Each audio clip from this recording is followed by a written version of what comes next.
What's the crack, everybody? Cards everywhere here, bringing you another weekly deck profile. Today I am bringing you a Innovations of War deck to go with the arena this week. So I'll give you a quick rundown of the deck and we'll jump into a game to see how it does.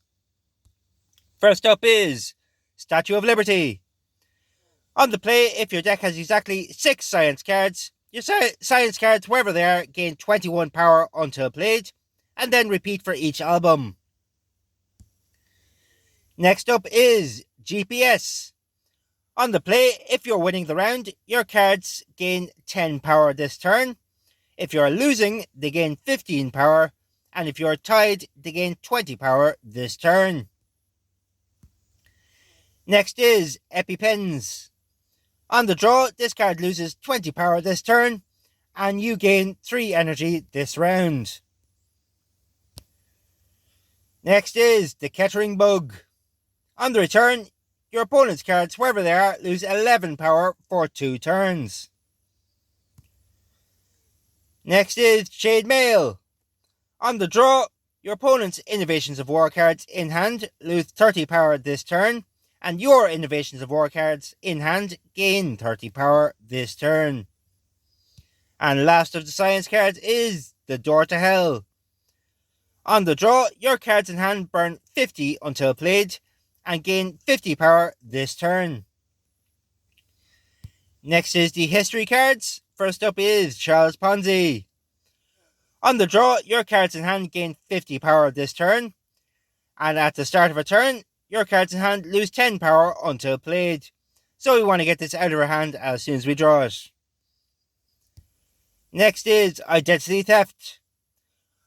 On the play, for every legendary card in your opponent's deck, up to a maximum of 10, your cards in hand gain 4 power until played.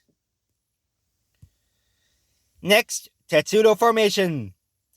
On the return, your cards, wherever they are, gain 48 power and cost plus 3 energy this round. Next is Shakespeare's First Folio.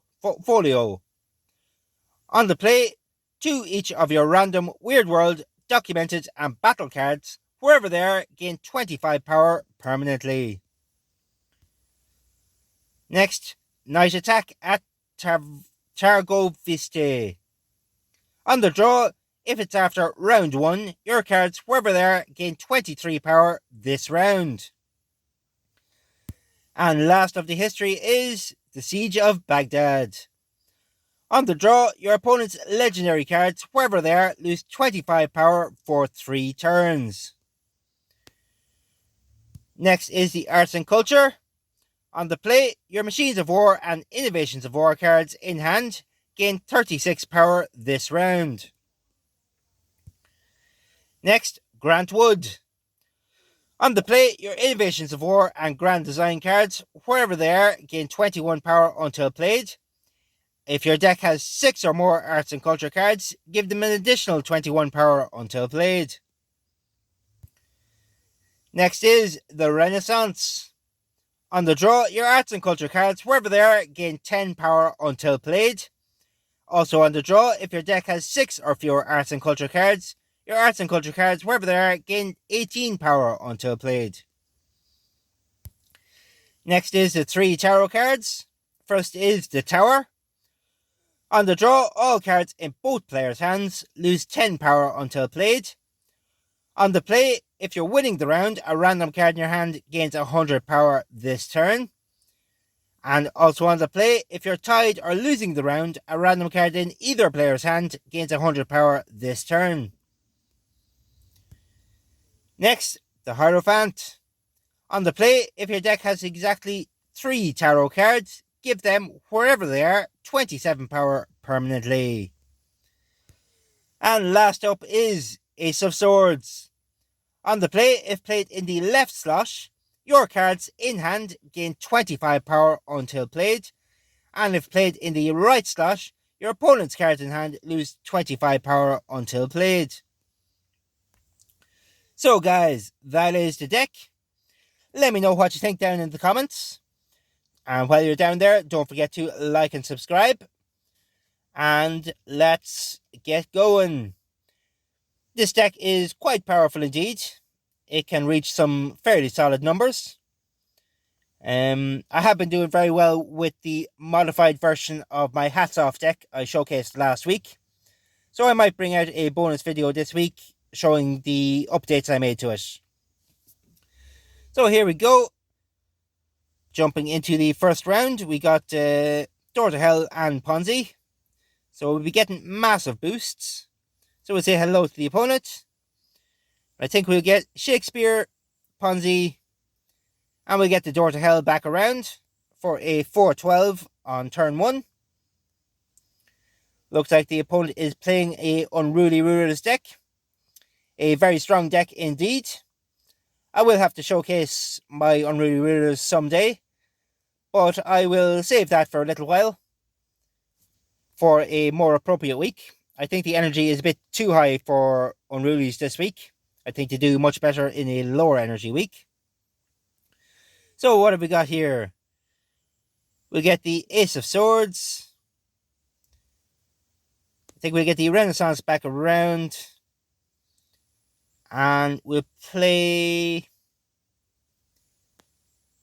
think we'll play the Siege of Baghdad as well for a 141. Quite a low power turn. But I don't mind falling behind a little bit to get the full advantage of GPS. And I also want to hold on to it in case we draw Chainmail soon, as I would like to line up all of our Innovations of War cards together to get the full boost of them.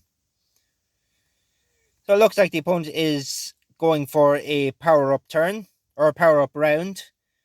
So I think we're fairly safe to play our lower energy cards.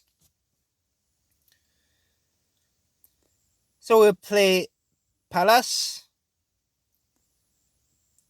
EpiPens, and we'll play the GPS for 331. Looks like we won that round easily enough.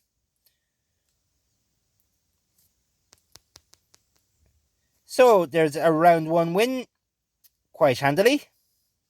Let's go into round 2, the Oceans and Seas Arena. We did draw our Tetsudo formation.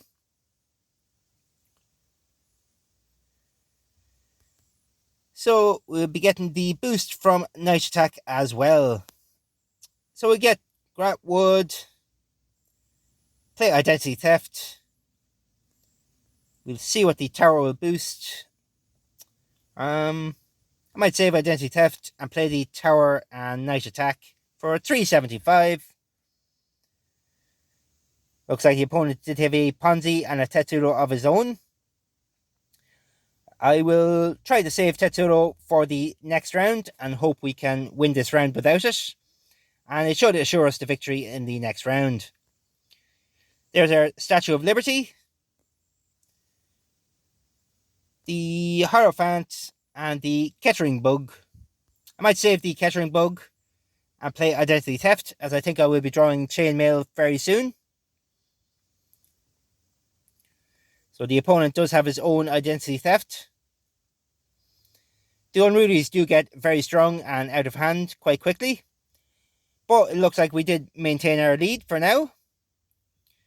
So hopefully we do draw Chainmail next turn to get a big boost to the Kettering Bug. There it is. And we drew our Charles Ponzi. So I think we'll get the Ponzi out, the Kettering Bug, and the Chainmail for a 628 turn. Very strong from us. But unfortunately, it was just not enough, I don't think. We lost by a little bit. That is quite unfortunate for us. But the opponent will be playing at a loss for the next 2 turns of 11 energy to, or 11 power to all of his cards. There's our Door to Hell. So we'll play the Ace of Swords, get Tetsudo and Shakespeare out for 389, plus the boost from Ace of Swords. That should assure us this round, and we can play some of our weaker cards next turn. So we'll be getting a 48 boost to all of our cards this round. that will counteract the Door to Hell. So we can play the 2 burning cards and get them out of our hand. So we'll play Door to Hell, the Renaissance, and we'll play the Siege for 335. Not a super strong turn. But it looks like the opponent doesn't have much to work with either. I will try to save our tarot cards for the tarot arena next round. There's one of them. So we'll play Grant. We'll play Palace. And we'll play EpiPens for 484. More than enough to win the turn. I don't know why the opponent would play Zangi Emperor, as it will lock him out of all of his cards. Oh, well, it's only for the round. That is okay. But we did draw our other Hierophant and the Statue of Liberty. And the Night Attack will be giving us a good boost to all of our cards as well. So I'm not sure what the tower is going to hit. But we'll play it anywhere for 576.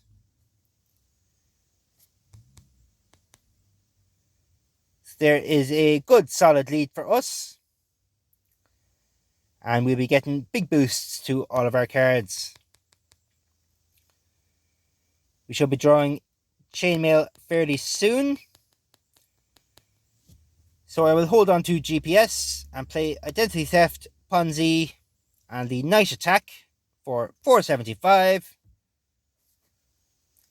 The opponent has his own Identity Theft. But we are still in a comfortable lead, so I do not see us lose this round unless the opponent pulls a massive turn. But there's our Chainmail, giving a nice boost. So I think I'll play the Ace of Swords, the Kettering Bug, and GPS for a 436 turn. Looks like the opponent was not able to match it. And there we have it, folks. That is the game. As you can see, it's a very, very strong deck. If you can build it, I do recommend doing so. There is not too many inaccessible cards in the deck. So it can be built if you can trade for the tarot cards and the rarer cards. But I do recommend building it, as it will take you quite far. But that's it, folks. Let me know what you think down in the comments. And again, don't forget to like and subscribe, as we are trying to grow the channel. And I will catch you next time. Cards everywhere, out.